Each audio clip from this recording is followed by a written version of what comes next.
Untuk itu melakukan, tapi nyatanya kemudian Bang Pawe telah sepakat di depan pemerintah bahwa pengurusan nasional setelah beribu kepada kita, tapi nyatanya ini sudah hampir 1 bulan, hari ini belum jelas kemana arah kita menghadapi kejahatan politik 13 kabupaten kota di selatan penanggulangan sekalian.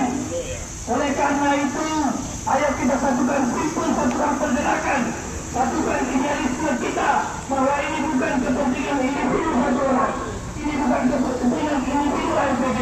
Mau dikemanakan kader Partai Golkar sebagai saudara sekalian?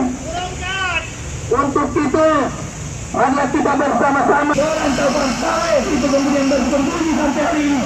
Seluruh kader sesuatu berteriak, tapi tidak pernah lihat di mana Bang Pawe sama sekalian. Bang Pawe itu berkantor, tapi sampai hari ini kita selaku kader tidak Golkar Sulawesi Selatan menggunakan baju. Kita sama-sama menyegar, kita sama-sama menyegar Partai Golkar, sehingga yang mampu membuka media tersebut adalah DPP Partai Golkar yang ke-10. Apakah teman-teman bisa? Saya lagi bisa? Bisa. Baik, silakan teman-teman.